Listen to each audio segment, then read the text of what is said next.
നമസ്കാരം. നിത്യജ്യോതിഷത്തിലേക്ക് എല്ലാ മാന്യ പ്രേക്ഷകർക്കും സ്വാഗതം. ഇന്ന് 2025 ജൂലൈ മാസം 19-ാം തീയതി 1200-ാം ആണ്ട് കർക്കടക മാസം 3-ാം തീയതി ശനിയാഴ്ച. ഇന്നത്തെ നക്ഷത്രം ഭരണി നക്ഷത്രമാണ്. ഭരണി പൊതുവെ ശുഭനക്ഷത്രമല്ല, ശുഭകാര്യങ്ങൾക്ക് എടുക്കുന്ന നക്ഷത്രങ്ങളിൽ പെടുന്നതല്ല ഭരണി. ഇന്ന് ശുഭ ദിനവുമല്ല, ഇന്നത്തെ ദിവസവും ശുഭമല്ല, ശനിയാഴ്ച. അപ്പോൾ ഈ പൊത്തത്തിൽ പറയുകയാണെങ്കിൽ ഇന്നത്തെ ദിവസം അത്ര നല്ലതല്ല.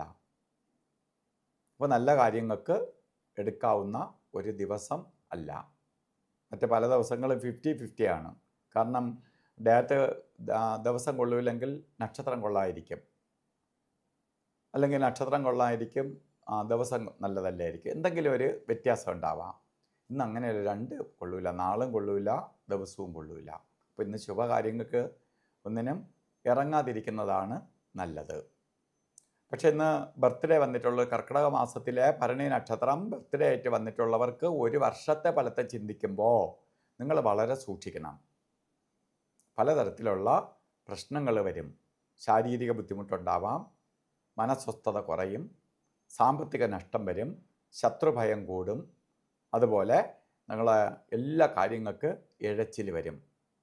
അതുകൊണ്ട് ഈ സമയത്തെ വളരെ ശ്രദ്ധിച്ചു കൊണ്ടുപോകണം. പ്രധാനമായിട്ട് നമുക്ക് ശനീശ്വരനെ പ്രീതിപ്പെടുത്തി പോവുകയാണ്.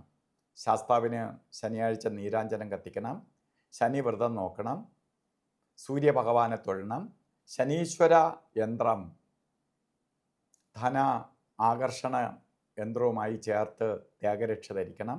ഒക്കെ ചെയ്തു പോകുമ്പോൾ ദോഷത്തിൻ്റെ ശക്തി ക്ഷയിക്കും. അതുപോലെ ഇന്നും നമ്മൾ ഓരോ കാര്യത്തിന് ഇറങ്ങുമ്പോൾ രാഹുകാല സമയം നോക്കി യാത്ര തിരിക്കുക. യാത്രയ്ക്ക് വളരെ പ്രാധാന്യം കൊടുക്കുന്നതാണ് രാഹുകാല സമയം നോക്കി യാത്ര തിരിയുക. രാഹുകാലം കലണ്ടറിൽ രേഖപ്പെടുത്തിയിട്ടുണ്ട്. പൊതുവായിട്ട് 9 തൊട്ട് 10:30 മണി വരെ എന്ന് ഇട്ടിട്ടുണ്ട്. 9:23 രാഹുകാലം തുടങ്ങുകയുള്ളൂ. 10:57 വരെ രാഹുകാല സമയമുണ്ട്. അതേപോലെ ഗുളികകാല സമയവും യമകണ്ഠകാല സമയവും ഒരു ശുഭകാര്യങ്ങൾക്കും എടുക്കരുത്. ഗുളികകാല സമയം വരുന്നത് 6:15 തൊട്ട് 7:49 വരെയും യമകണ്ഠകാല സമയം വരുന്നത് 2:05 തൊട്ട് 3:38 വരെയും. ഇത് പകൽ സമയമാണ്. ഈ സമയം ഒരു ശുഭകാര്യത്തിനും എടുക്കരുത്. അതേപോലെ തന്നെ നമുക്കിന്ന് ഒട്ടും കൊള്ളൂല എന്നൊക്കെ ഞാൻ പറഞ്ഞെങ്കിൽ പോലും ചില കാര്യങ്ങൾ ചെയ്തേ തീരുള്ളൂ എന്നുള്ള അവസ്ഥ വരികയാണെങ്കിൽ നമ്മൾ അഭിജിത്ത് മുഹൂർത്തത്തിന് പ്രാധാന്യം കൊടുക്കണം. 12:07 തൊട്ട് 12:55 വരെ അഭിജിത്ത് മുഹൂർത്തത്തിൻ്റെ സമയമാണ്.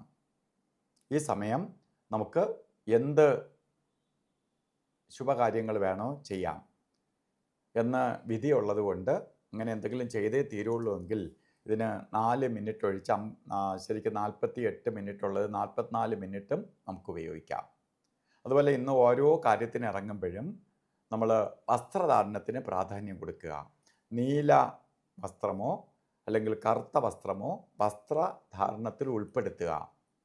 കടും നീലയായിട്ടും കറുപ്പായിട്ടും പോകണമെന്നല്ല, വസ്ത്രധാരണത്തിൽ ഉൾപ്പെടുത്തിയില്ലെങ്കിൽ ഒരു കർച്ചീപ്പായിട്ടെങ്കിലും കരുതുക. കാരണം പ്രപഞ്ചത്തിൽ നിന്ന് ശനിയുടെ പോസിറ്റീവ് എനർജി വലിച്ചെടുത്ത് നമ്മളിലേക്ക് ആ നെഗറ്റീവിനെ പുറന്തള്ളാൻ സഹായിക്കും. ഇന്നത്തെ ദിവസം ശനീശ്വരൻ്റെ അനുഗ്രഹത്താൽ എല്ലാവർക്കും നല്ലത് വരട്ടെ എന്ന് പ്രാർത്ഥിച്ചുകൊണ്ട് നിർത്തുന്നു. നന്ദി, നമസ്കാരം.